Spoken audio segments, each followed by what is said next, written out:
Hello everyone. इस video में हम एक बहुत ही अच्छा क्वेश्चन कवर करने जा रहे हैं। ये क्वेश्चन सीबीएसई बोर्ड एग्ज़ाम 2025 में मार्च में इस साल आया था। इन द सेट ऑफ 30/1/2 में, right. This question is from pair of linear equations in 2 variables, chapter 3। अब ये स्टेटमेंट वाला क्वेश्चन था और 5 मार्क्स में आया हुआ था। बहुत सारे बच्चे थे जो इसकी इक्वेशंस फ्रेम नहीं कर पाए। अच्छे बच्चे भी इस सिंपल से क्वेश्चंस की इक्वेशंस फ्रेम नहीं कर पाए, क्योंकि हम पीछे वाले कॉन्सेप्ट्स को हमेशा भूल जाते हैं। 8th में जो पढ़ा भूल गए, फिर 9th में आके वो भी भूल गए। ऐसा नहीं करना है आपको। किसी भी टॉपिक के ऊपर किसी भी तरह की इक्वेशंस फ्रेम करने को आ सकती हैं। बेसिक कॉन्सेप्ट्स तो हमें क्लियर होने चाहिए ना। और वैसे भी चैप्टर 3 और चैप्टर 4 में हमारे पास मैक्सिमम स्टेटमेंट वाले क्वेश्चंस बनते हैं जो 5 मार्कर्स में आते हैं। तो आप कोशिश करें कि आप चैप्टर 3 और चैप्टर 4 के जितने भी क्वेश्चंस आरडी में हैं, जितने मैक्सिमम आप कवर कर सकते हैं। एनसीईआरटी एग्जाम्पलर के तो सारे क्वेश्चंस, स्टेटमेंट वाले मैक्सिमम नहीं, सारे क्वेश्चंस आप कवर करिए एनसीईआरटी एग्जाम्पलर के, राइट। क्योंकि ये क्वेश्चंस बहुत इंपॉर्टेंट है और इन्हीं में से रिपीटेडली पूछे जाते हैं। मैक्सिमम एग्जाम्पल्स जहाँ पे भी बच्चे सॉल्व नहीं कर पाते हैं, वो हम मैक्सिमम टाइम्स देखते हैं कि वो एग्जाम्पल्स आपको एनसीईआरटी एग्जाम्पलर्स में से ही पूछी गई होती हैं। तो आप कोशिश करें कि एनसीईआरटी एग्जाम्पलर के सारे वर्ड प्रॉब्लम्स अच्छे से सॉल्व करें, दोनों चैप्टर्स की। चलिए क्वेश्चन करते हैं। Vijay invested certain amount of money in 2 schemes A and B. Vijay ने कुछ money, certain amount of money invest करी है 2 स्कीम्स ए और बी में, right. Which offer the interest at the rate of 8% per annum. Per annum means per year. जो schemes हैं उसमें एक स्कीम के ऊपर उसको 8% पर एनम का इंटरेस्ट मिल रहा है और सेकेंड स्कीम के ऊपर उसको 9% पर एनम का जो है इंटरेस्ट मिल रहा है, right. He received ₹1,860 as the total annual investment. जब उसने इस तरह से मनी को इन्वेस्ट किया इन दोनों स्कीम्स के अंदर, तो उसको टोटल अमाउंट पे 1,860 एनुअल इंटरेस्ट मिला। एक साल में उसकी अमाउंट जो थी इन्वेस्टमेंट की बढ़ के इंक्रीज होके उसमें कितना इंक्रीज हो गया उस अमाउंट में। ये सिर्फ इंटरेस्ट है, ये पूरा अमाउंट नहीं है। प्रिंसिपल के ऊपर जो इंटरेस्ट लगा है दोनों स्कीम्स का मिला के, वो है ये 1,860। However, had he interchanged the amount of the investment in the 2 schemes, he would have received ₹20 more as the annual investment. वो बोलते हैं कि अगर उसने दोनों स्कीम्स की जो अमाउंट्स है उनको इंटरचेंज कर दिया होता, राइट, तो उसको ₹20 एनुअल इंटरेस्ट में क्या मिलते, ज़्यादा मिलते। पहले से ₹20 उसके क्या हो जाते, जितने उसको अभी मिले 1,860। तो अदरवाइज उसने इंटरचेंज करके अमाउंट को इन्वेस्ट किया होता तो उसको कितने पैसे मिलते, 1,000 एज ए इंटरेस्ट उसको कितना अमाउंट मिलता, 1,880, राइट। अब सबसे पहले तो सिंपल इंटरेस्ट का फॉर्मूला आपको बहुत अच्छे से आना चाहिए। सिंपल इंटरेस्ट का फॉर्मूला होता है principal multiply by time multiply by rate of interest. Rate of interest हमेशा परसेंटेज में होता है। प्रिंसिपल वो अमाउंट होता है जो हमने बैंक में डिपॉजिट करवाया है। T stands for time period, कितने ड्यूरेशन के लिए, 1 ईयर 2 ईयर, कितने के लिए।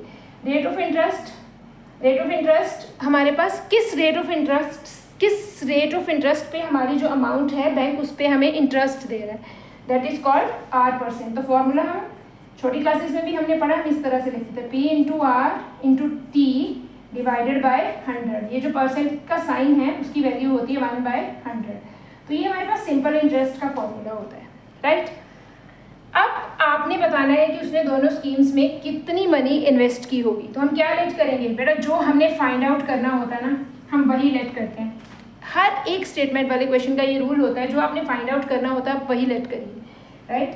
How much money did he invested in each scheme. तो आप क्या लिखेंगे, let he invested,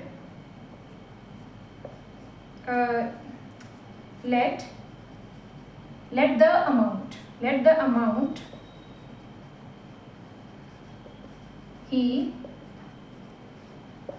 invested in scheme A is equal to X। हम मान लेते हैं कि उसने A स्कीम में कितने पैसे इन्वेस्ट किए, X। Let the amount he invested in scheme B is equal to Y. Scheme B में उसने कितने पैसे इन्वेस्ट किए, Y.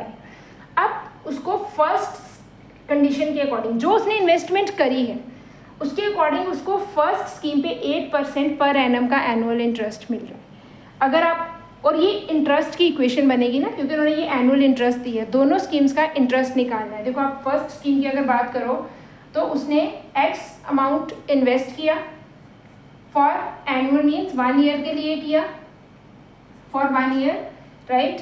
And rate of interest उसको कितना पड़ा, रुपीज़ 8% उसको रेट ऑफ इंटरेस्ट पड़ा। तो इक्वेशन क्या बनेगी, x multiply by 8 divided by 100। तो you can write it as 8x divided by 100, right. ये तो x के लिए था। अगर आप y के लिए देखो, सेकेंड स्कीम में उसने y अमाउंट इन्वेस्ट किया था, उसको 9% रेट ऑफ इंटरेस्ट जो है एनुअली उसको रिसीव हुआ था।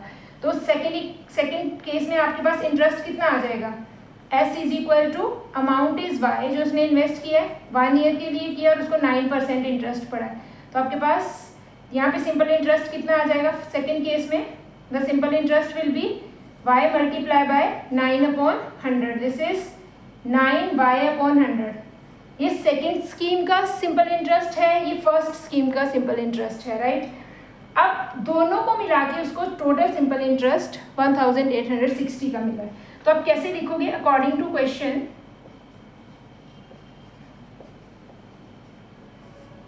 जो भी उसने अमाउंट स्पेंड करी है दैट इज x, उसका 8% उसको इंटरेस्ट मिला है, राइट। सिंपल इंटरेस्ट का हमने यहाँ पे बना दिया, this is 8x/100 plus second scheme के ऊपर उसको 9% का इंटरेस्ट था, उसका हमने ये बना लिया that is 9y/100 and total interest he received 1860।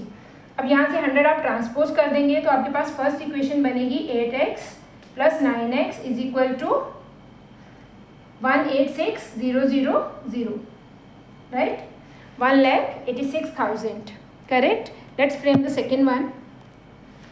अब सेकेंड केस में क्या बोला उन्होंने कि अगर उसने ये जो अमाउंट पहले इन्वेस्ट करी है एक्स और वाई, ए और बी स्कीम में, अगर उसने उसको इंटरचेंज करके इन्वेस्ट किया होता, मतलब फर्स्ट स्कीम में अगर उसने वाई अमाउंट इन्वेस्ट की होती तो सेकेंड स्कीम में उसने एक्स अमाउंट स्पेंड की होती, तो उसका जो इंटरेस्ट है वो 20 रुपीज़ इंक्रीज हो गया होता। मतलब अगर आप फर्स्ट की इक्वेशन बनाओगे, फर्स्ट में अब उसने कितनी अमाउंट करी है दैट इज वाई, और फर्स्ट पे उसको इंटरेस्ट कितना मिला 8, तो multiply by 1 multiply by 8 divided by 100। ये उसको जब उसने इंटरचेंज कर दिया अमाउंट, तब वो वाई जो अमाउंट है वो फर्स्ट स्कीम में इन्वेस्ट करेगा ना, ए स्कीम में, तो वाई के साथ हमारी जो सिंपल इंटरेस्ट बना है वो ये बना है।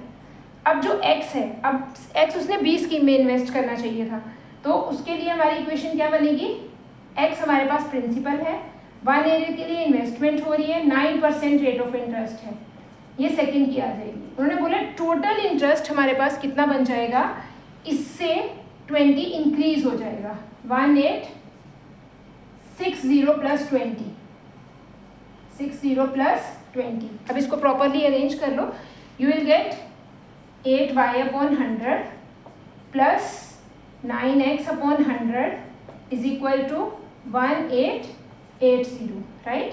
This is 8y plus 9x, ये 100 उधर ट्रांसपोज हो जाएगा, कॉमन एलसीएम आने के बाद 2 3 4, ये हमारे पास इंटरेस्ट आ गया। अब इसको स्टैंडर्ड फॉर्म में लिख लो, x वाली पहले आएगी 9x plus 8y is equal to 188,000, this is our second equation. अब हमें इन दोनों इक्वेशंस को सॉल्व करना था और x और y की वैल्यू निकालनी थी अपनी, जो उसने अमाउंट इन्वेस्ट करी है। अब हमारे पास ये हमारी फर्स्ट और सेकेंड इक्वेशन बनी है। अगर आप इन इक्वेशंस को ध्यान से देखोगे और आपने ऐसे क्वेश्चंस मैथ्स में सॉल्व किए हैं, अगर आप एक्स्ट्रा क्वेश्चंस करते हो तो आपको पता होना चाहिए कि जब भी हमारे पास फर्स्ट इक्वेशन और सेकेंड इक्वेशन में x का कोफिशिएंट फर्स्ट इक्वेशन का और y का कोफिशिएंट सेकेंड इक्वेशन का सेम हो जाए, सेम साइंस और same numbers, right, same coefficients, similarly y का कोफिशिएंट फर्स्ट इक्वेशन में और x का कोफिशिएंट सेकेंड इक्वेशन में सेम हो जाए और इनके साइंस भी सेम हो, तो इन इक्वेशंस को सबसे ईजीएस्ट वे होता है सॉल्व करने का, एक बार दोनों इक्वेशंस को ऐड कर दो, एक बार दोनों इक्वेशंस को सब्ट्रैक्ट कर दो। अदरवाइज आप मल्टीप्लाई करोगे तो क्वेश्चन बहुत लेंथी हो जाएगा। तो क्या करना है, आपने ऐसे बहुत सारे क्वेश्चंस आते हैं पेपर में, कई बार डायरेक्ट आ जाते हैं, कई बार इक्वेशन से फ्रेम हो जाते हैं। तो जब भी हमारे पास फर्स्ट इक्वेशन में x का कोफिशिएंट और सेकंड में y का इंटरचेंज है ना, इधर y का और इधर x का, साइंस भी सेम होने चाहिए। तो हम एक बार क्या करेंगे 1 + 2 मतलब दोनों इक्वेशंस को प्लस करेंगे और एक बार दोनों इक्वेशंस को माइनस करेंगे। तो पहले तो ऐड करिए दोनों इक्वेशंस को, देखिए आपके पास क्या आंसर आता है। If I will add them 1 + 2, I am adding them here only, right. This is 17x, this is 17y, right? Add them 0, 0, this is 0 again,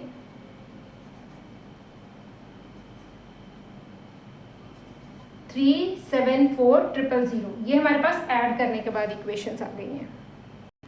अब आपके पास हमेशा यहाँ से कोई कॉमन फैक्टर आएगा जो इस साइड पे जाके डिवाइड होगा और पूरा एग्जैक्टली डिवाइड होगा। दिस इज x + y, आप इसमें से 17 कॉमन ले लें। This is 3, 7, 4, 0, 0। अब ये 17 उस साइड पे जाके क्या हो जाएगा, डिवाइड हो जाएगा। 17 हाउ मेनी ज़ा 17 2 ज़ा 34, 3 left, again 34, 1 2 3। The first equation is x + y = 22,000।